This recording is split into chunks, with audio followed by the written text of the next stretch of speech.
what happens when you take Zed, the Gimp, and that other guy from Pulp Fiction and zombify them and set them out in a laboratory? You get 3 Dead Zed. This is from Gentleman Squid Studios on a custom-built engine.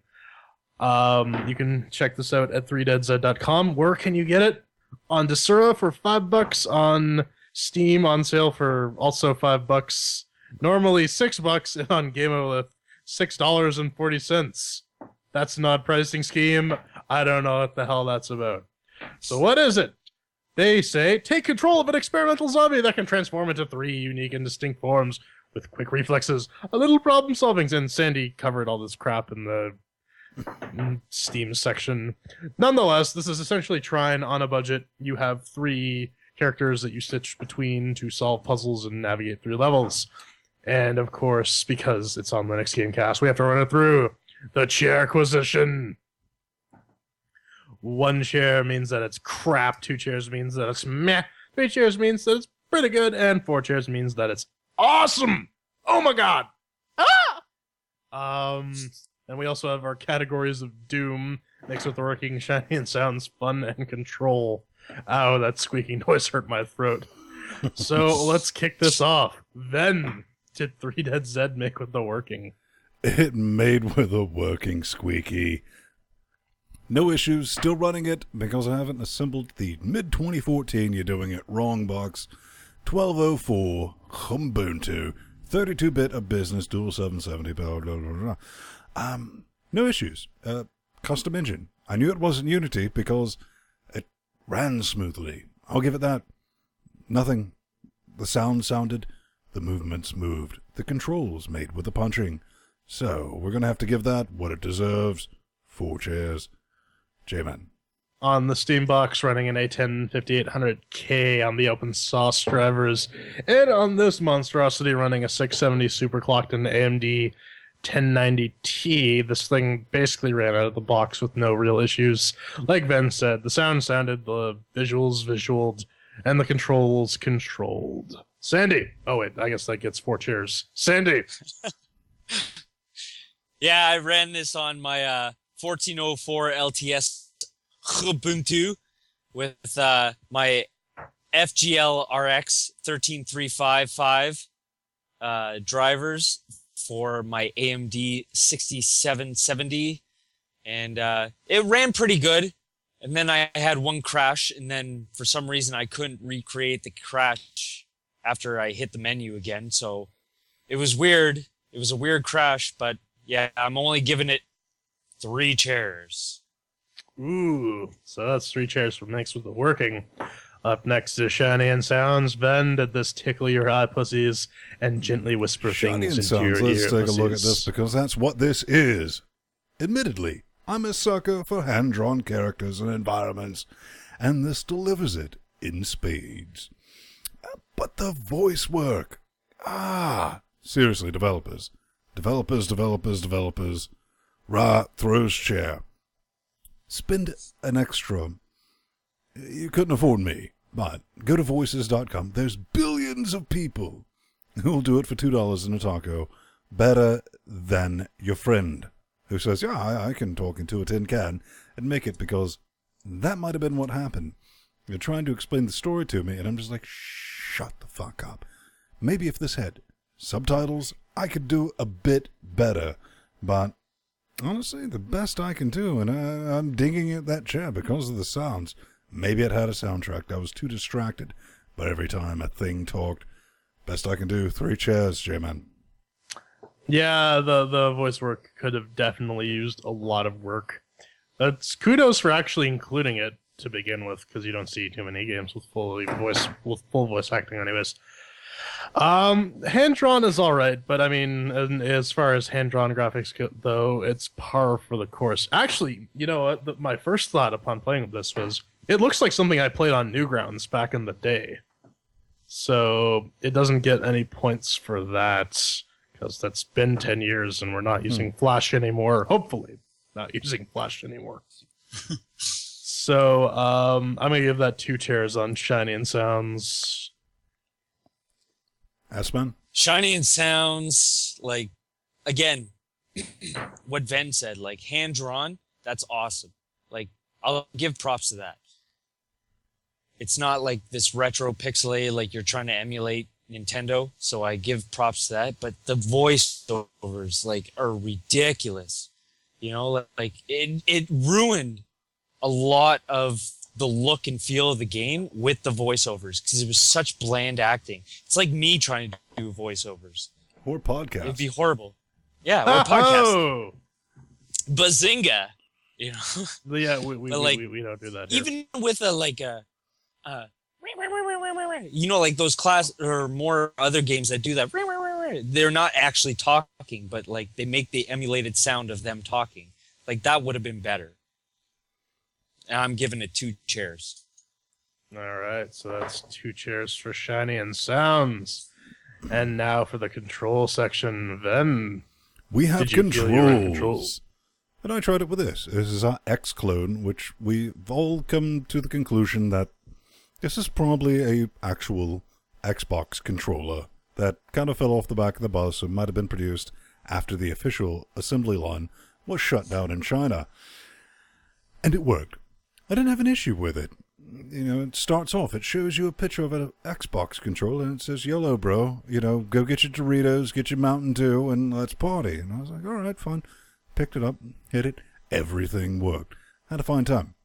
I got to thinking, maybe they're using SDL too. Just maybe. Let's rebind the... Oh, look, that's not an option anywhere to be found. Got in the forums, read, and there's a big list. It's like, where's the popcorn? And by popcorn, I mean, why can't we rebind, the controls? Like, yeah, we didn't really, yeah. The solution was go buy an Xbox 360 controller. So, let me finish this. The controls with an Xbox 360 controller were spot mothering on. 4-chair game. They were tight. I liked them. Didn't have an issue with them. But, that said... New thing. If you can't rebind your controls in 2014, quit.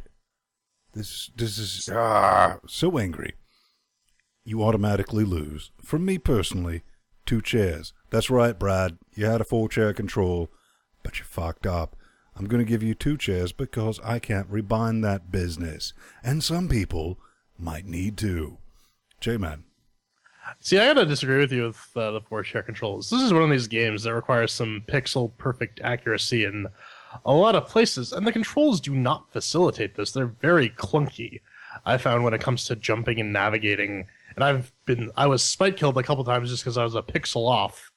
And I'll get to my other gripe regarding that in the other section. But, it's the controls... I don't know. I would press buttons on platforms to jump, and like shit wouldn't register. And dear God, the ladders! They can't really figure out how to get off a ladder. This is supposed to be like some sort of zombie. I don't know. Well, maybe it's Half-Life 2 simulator. Half-Life. No, you could jump off ladders in Half-Life 2, but in this game you can jump off ladders if and when you feel like it, and sometimes. It won't jump high enough to get over a specific obstacle, and you just die, and you get set back to the beginning of the level, so you have to traverse the entire freaking thing over again. So you say you're giving it a completely different score for different reasons? Sure. I'm giving it a different score because the controls do not facilitate the type of game that this tries to be. 2 chairs. Because they at least work. Boom goes the Geomite. Well, when I did my playtest, I used the Logitech F710, right, which is like basically a cross between the 360 and the PS3 controller. And it has this little ability up here, a little switch that switches between the X input and the direct input. So I tried it on the X input. Like Ven said, it worked fine because it's acting like an Xbox controller. So like, phenomenal. Worked phenomenal. When I went to direct, shit, it was absolute garbage. Like, none of the buttons worked. I had to use the keyboard. Like, the coding needs more free roaming towards like a lot of other controllers. Like, even just because it's set to direct input, so like it should say, "Hey, joystick is in here." You know. Well, instead of full controller support, maybe say Xbox controller support. Yeah. Partial controller Exactly. support. Give it the chairs. And like, yeah, 2 chairs. All right, that's 2 chairs for controls. And now our final subjective category. Now keep in mind we are 3 different people on 2 different distributions on radically different sets of hardware. So this will be the subjective category. Then Vin. Fun is subjective, and we're just going to look a bit more of this trailer. You know, I can almost hear it, but Vin, you loved Rocket Birds, and it's kind of the same thing, question mark. Granted. Seriously, I gotta look over here.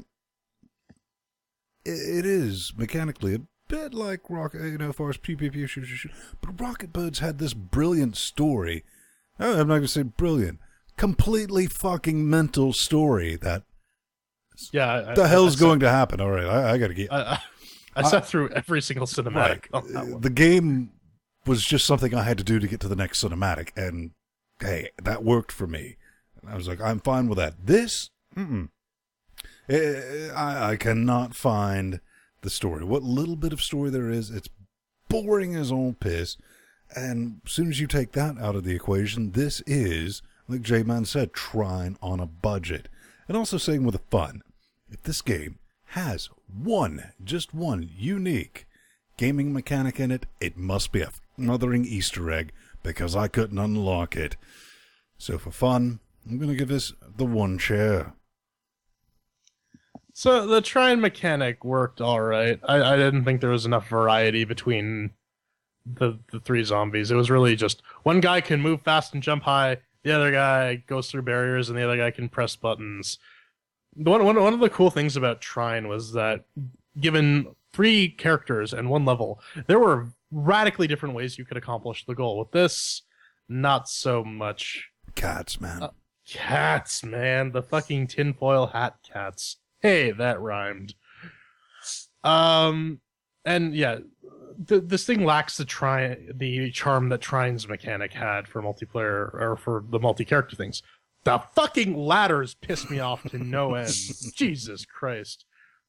I feel I have to bring that up again. And of course, this game is an exercise in frustration, because when you're off by a pixel, you have to start the entire level from the beginning, which is great because I love having to traverse an entirely solved level for like a good 30 seconds to get to the point where I died. Can I interject just one small thing? Sure.